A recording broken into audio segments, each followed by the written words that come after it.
नमस्कार दोस्तों, wealth sky के एक और नए इंटरेस्टिंग वीडियो में आप सभी लोगों का स्वागत है। मेरा नाम है सुधीर और बात करेंगे इस वीडियो में हम निफ्टी एंड बैंक निफ्टी के बारे में। दोनों के चार्ट को अंडरस्टैंड करेंगे, समझने की कोशिश करेंगे कल से जो नया वीक स्टार्ट हो रहा है उसमें हमारे पास क्या पॉइंट ऑफ व्यू रहना चाहिए ट्रेडिंग के लिए, और कल क्या हो सकता है मार्केट में, इसको भी हम अंडरस्टैंड करने की कोशिश करेंगे। तो जल्दी से इस वीडियो को स्टार्ट करते हैं। ठीक है, तो सबसे पहले हम यहाँ पे वीडियो में अंडरस्टैंड करते हैं कि जो ग्लोबल मार्केट है वहाँ पे लास्ट वीक में क्या हुआ। तो अगर हम देखेंगे तो ग्लोबल मार्केट में जो लास्ट वीक में है, अगर आप देखोगे तो फ्राइडे को डाउ जोन्स 176 पॉइंट ऊपर चढ़ के बंद हुआ, नैस्डैक करीब 266 पॉइंट चढ़ के बंद हुआ है। अगर आप चार्ट पे जाओगे तो मैं जैसा आपको कंटिन्यू बोल रहा हूँ कि जब तक ये US market life time hit नहीं कर देता है इसमें कोई बड़ा करेक्शन नहीं आना। एक करेक्शन आया था, दोबारा से गैप अप खोल के बाउंस कर गया। ठीक है, तो कहीं ना कहीं ये धीरे धीरे अपने लाइफ टाइम हाई की तरफ बढ़ेंगे। यहाँ पे जब भी डाउ जोन्स हो गया या नैस्डैक हो गया, कोई भी लाइफ टाइम हिट करता है तो there will be the maximum chances उसके बाद ही कोई बड़ा करेक्शन आएगा। तो ये चीज़ पॉइंट ज़रूर दिमाग में रखना। और इसी पॉइंट के चलते हमारा मार्केट में क्या है, एक कंटिन्यूस सेलिंग नहीं आ पाएगी। कंटिन्यूस सेलिंग जब आती है, जब ग्लोबल मार्केट मान लीजिए गिर रहे हैं, फिर हम भी गिर रहे हैं, तो उनके साथ हम कंटिन्यूसली सेलिंग में आ जाते हैं। बट होगा क्या कि मान लीजिए हमारे मार्केट में थोड़ी बहुत गिरावट आ रही है but global market over the night positive बंद हो रहे हैं, तो क्या होगा, गैप अप खुल जाएगा। गैप अप खुलने के बाद ये जो पर्टिकुलर एरिया होगा ये एक सपोर्ट का काम करने लगेगा, फिर बायर्स को कॉन्फिडेंस मिल जाता है, फिर वो धीरे धीरे मार्केट को ऊपर दोबारा से ले आते हैं। तो ये पॉइंट ध्यान में रखना कि फिलहाल हमारे मार्केट में कोई बड़ा करेक्शन आएगा इसके चांसेस थोड़े से कम है। तो उस चीज़ पे आपको थोड़ा सा अलर्ट रहना है, ध्यान रखना है। और जब भी आपको पॉजिटिव सेटअप मिले करेक्शन के बाद उसको ज़रूर ट्रेड करना है, ये पॉइंट ध्यान में ज़रूर रखिएगा। ठीक है, अब चलते हैं अपने मार्केट पे। तो सबसे पहले हम देखो, ऑप्शन चेन में तो कुछ है नहीं, ज़ाहिर-सी बात है, क्योंकि अभी एक ही दिन हुआ है नई सीरीज़ का, तो उसमें कोई इतना ख़ास डाटा नहीं है। बट चार्ट पे चलते हैं। सबसे पहले निफ्टी का हम मंथली चार्ट देखते हैं, उसमें क्या पिक्चर दिख रही है। तो मंथली चार्ट पे हमें पिक्चर कैसी दिख रही है, अभी भी निफ्टी हरे निशान में, ऐसा कुछ नहीं है, बट थोड़ा-सा ऊपर से नीचे आया है। बट ये मंथ भी मेरे को लगता है पॉज़िटिव ही बंद होगा, यहाँ पे चांसेस कम है कि ये नेगेटिव बंद हो। कि रीज़न मैंने आपको बता दिया कि ग्लोबल मार्केट में जो रैली बनी बनी हुई है, वो अभी भी स्टिल सस्टेन्ड है और धीरे-धीरे वो ऊपर जाएँगे। तो उनको देख के हम उतनी तेज़ी से ऊपर ना जाएँ, बट हमने जगह बना ली है, अभी 400 पॉइंट की जगह तो बना ही ली है, ज़ाहिर-सी बात है, तो हम दोबारा से ऊपर की तरफ मूव कर सकते हैं। ठीक है? वीकली चार्ट पे देखते हैं, तो वीकली चार्ट पे हमें देखने को मिलेगा, देखो वीकली चार्ट पे आपको हमें देखना था कि हम 4 वीक से हरे निशान में बंद हो रहे थे, तो ज़ाहिर-सी बात है चांसेस वेरी हाई कि एक हमें रेड कैंडल दिख सकती थी, वो हमें दिख गई है। तो अब एक चीज़ ध्यान में रखिएगा, जब तक इस रेड कैंडल के लो के नीचे हम ट्रेड ना करें, तब तक हम नेगेटिव नहीं हैं। अगर हम इसके लो के नीचे ट्रेड करेंगे तो हम थोड़ा-सा नेगेटिव साइड पे बिहेव कर सकते हैं, यानी फिर हम 19,500 तक जा सकते हैं या फिर 19,350 तक जा सकते हैं। जब तक हम इस कैंडल के लो के नीचे नहीं जाएँगे तब तक आपको कोई एग्रेसिव सेल प्लान मत कर लीजिएगा, आप ट्रैप हो जाओगे। ठीक है? और जैसे ही हम इसका हाफ बॉडी हाफ बॉडी मान लीजिए, हाफ बॉडी के ऊपर या फिर ये जो ओपनिंग प्राइस था इसके ऊपर निकलना स्टार्ट होंगे, तो हम दोबारा से पॉजिटिव होते हुए दिखाई दे सकते हैं। ये पॉइंट ध्यान में रखिएगा। हालाँकि डे चार्ट पे वो चीज़ क्लियरली समझ में आएगी, ये वीकली चार्ट है। तो वीकली चार्ट पे हम देखा जाए तो एक हमने ऑलरेडी कह सकते हैं एक लाल कैंडल यानी एक करेक्शन वाली कैंडल बना दी है। जो मार्केट में पेंडिंग था वो फाइनली हो चुका है, तो यहाँ से हो सकता है धीरे से फिर ऊपर मूव करना स्टार्ट कर दे। ठीक है? अब चलते हैं डे चार्ट पे और डे चार्ट को देखते हैं, डे चार्ट पे कैसी पिक्चर दिख रही है निफ्टी की। तो डे चार्ट पे हमें क्लियरली पिक्चर दिख रही है, यहाँ पे आप अंडरस्टैंड करो। देखो, मार्केट ने ये एक पर्टिकुलर मूवमेंट किया था, फिर हमारा ये मार्केट में कंसोलिडेशन हुआ। कंसोलिडेशन पे ये फिर एक ब्रेकआउट हुआ और ब्रेकआउट पे हमने क्या किया, 20,000 को हमने टेस्ट करने की कोशिश करी थी। वहाँ से हम नेक्स्ट डे गैप डाउन खुल गए थे, तो गैप डाउन के बाद हमने करेक्शन दिखाया, फिर ये एक पुल बैक और फिर हमने ये करेक्शन दिखाया। तो कहीं न कहीं ये आपका एक डबल बॉटम की तरह काम कर सकता है अगर हम ऊपर मूव करने की कोशिश करेंगे।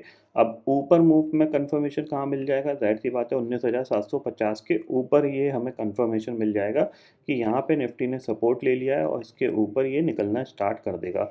या फिर आज के जो प्रीवियस डे का हाई था उसके ऊपर भी अगर ये ट्रेड करना स्टार्ट कर देता है, तो भी हमें कंफर्मेशन मिल जाएगा। ठीक है? तो इतना आप क्लियरली ध्यान में रखिएगा। अब कल आपका व्यू क्या रहना चाहिए निफ्टी में, उसको समझ लेते हैं। तो देखो, सिंपल ही चीज़ है, 15 मिनट टाइम फ्रेम में चलते हैं। आपको सबसे पहले जो लेवल मार्क करना है वो ये वाला लेवल है। ठीक है, ये आपका जो लेवल है,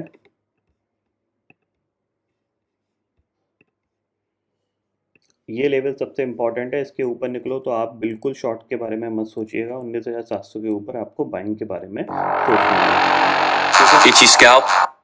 19,700 के ऊपर आपको क्या करना है, आपको बाइंग के बारे में सोचना है। जब तक आप 19,700 के नीचे हो तब तक आप थोड़ा बहुत सेलिंग के बारे में सोच सकते हो, यानी इस चैनल को आप प्ले आउट कर सकते हो। मीन्स आप यहाँ पे कहीं सेल करोगे, नीचे आएगा तो ये 19,600 या 19,550 के आसपास सपोर्ट लेके फिर ये बाउंस करेगा, यानी इस जो चैनल होगा ये चैनल में कंसोलिडेशन करेगा, तो इसमें आप बाइंग के बारे में भी सोच सकते हो, सेलिंग के बारे में भी सोच सकते हो। बट इसके ऊपर जब ये ट्रेड करना स्टार्ट कर दे तो फिर आप सेलिंग के बारे में मत सोचिएगा, फिर थोड़ा बाइंग के बारे में सोचिएगा, क्योंकि यहाँ से फिर ये धीरे धीरे ऊपर रिकवर करना स्टार्ट कर देगा, क्योंकि ये एक इम्पॉर्टेंट लेवल है 19,700 और 19,750। ये बहुत ज़्यादा इंपॉर्टेंट है। 19,750 के ऊपर तो आपका शॉर्ट बिल्कुल नहीं रहना चाहिए, ये पॉइंट जानना, वरना आप फंस जाओगे और फिर ये हो सकता है कि एक मोमेंटम में 19,850 या 900 तक भी पहुँच जाए।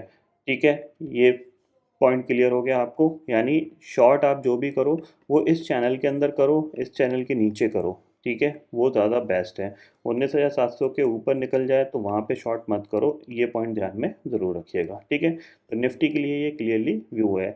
अब मान लीजिए कल निफ्टी फ्लैट खुलता है या फिर गैप अप खुलता है, तो हमारे लिए यही पॉइंट सबसे इंपॉर्टेंट है कि इसके आसपास ये कैसा रिएक्ट कर रहा है।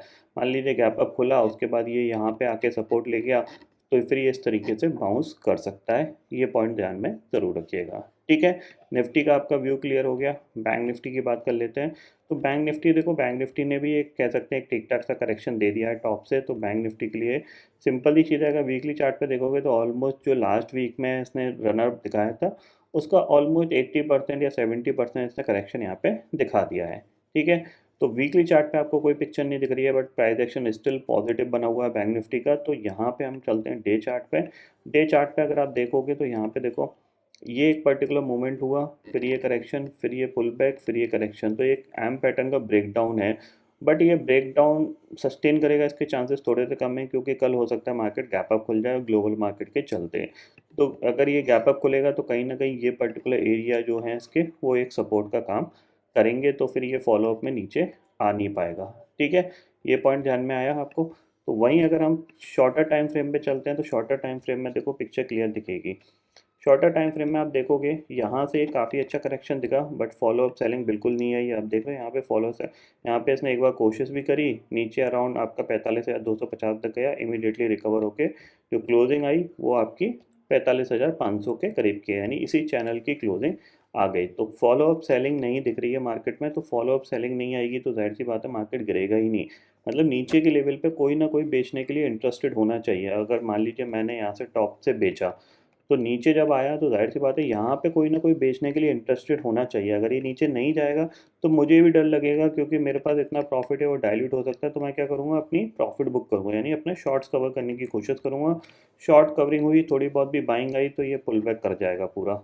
ये पॉइंट क्लियरली ध्यान में रखिएगा इस चीज़ को। ठीक है, अब कल आप क्या व्यू लेके चल सकते हो बैंक निफ्टी में, उसको हम अंडरस्टैंड करें तो यहाँ पे आप देखो 5 मिनट के कैंडल पे कल इसके लिए इंपॉर्टेंट लेवल होगा ये, क्योंकि ये वाला लेवल ये क्रॉस नहीं कर पाया था लास्ट ट्रेडिंग सेशन में। अगर 45,530 के ऊपर ये सस्टेन करना स्टार्ट करता है तो फिर आपके लिए पहला टारगेट होगा, सॉरी, 45,530 के ऊपर सस्टेन करता है तो पहला टारगेट आपके पास होगा 45,707, यानी लास्ट ट्रेडिंग सेशन का हाई।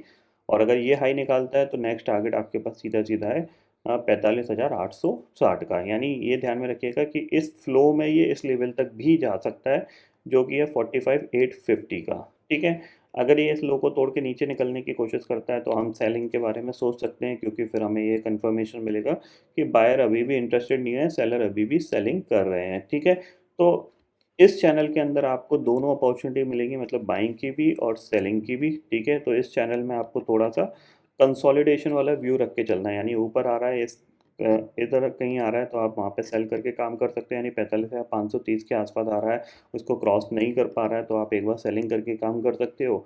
नीचे आ रहा है आपका 45,230, 200, 150, ये जो जोन है सपोर्ट के जोन है, तो वहाँ से आप एक बार बाय करके काम कर सकते हो। बट शॉर्ट आपको कहाँ से नहीं करना है, 45,550 के ऊपर सस्टेन करने लग जाए उसके बाद आपको कोई शॉर्ट नहीं करना है, ये पॉइंट ध्यान में रखना है। इसका मतलब ये मत कर लीजिएगा कि 550 या 600 पे भी आप शॉर्ट मार रहे हो, नहीं।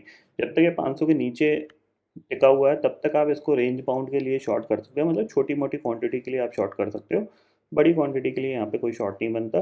बड़ी क्वांटिटी के लिए शॉर्ट में तभी हो सकता है जब ये दोबारा से टॉप पे जाए, वहाँ से ये गिरे, क्योंकि सेलिंग फ़ॉलो-अप नहीं आ रही है। बाइंग तब भी फ़ॉलो-अप में आ जाती है, लेकिन सेलिंग नहीं आती क्योंकि ओवरऑल ट्रेंड क्या है, पॉज़िटिव चल रहा है। तो जब तक ओवरऑल ट्रेंड नेगेटिव नहीं आएगा तब तक ये फ़ॉलो-अप सेलिंग दिखाएगा नहीं मार्केट, और फ़ॉलो-अप सेलिंग आना बहुत ज़रूरी रहता है मार्केट में, अगर आपको कंटिन्यूअसली सेलिंग साइड पे काम करना है। तो ये पॉइंट आपको यहाँ पे ध्यान रखना है, ठीक है। ग्लोबल मार्केट की सिचुएशन मैंने ऑलरेडी आपको बता दी है, ऑप्शन चेन डाटा में फ़िलहाल ऐसा कुछ है नहीं। तो फिलहाल दोस्तों इस वीडियो में इतना ही है। आई होप ये वीडियो आपको पसंद आएगा। वीडियो पसंद आता तो लाइक और शेयर ज़रूर करिएगा, और चैनल को जो सब्सक्राइब कर लीजिए, क्योंकि मैं सुधीर लेके आता रहूँगा हर दिन आपके लिए नए-नए वीडियो। इसी के साथ शुक्रिया दोस्तों। जय हिंद।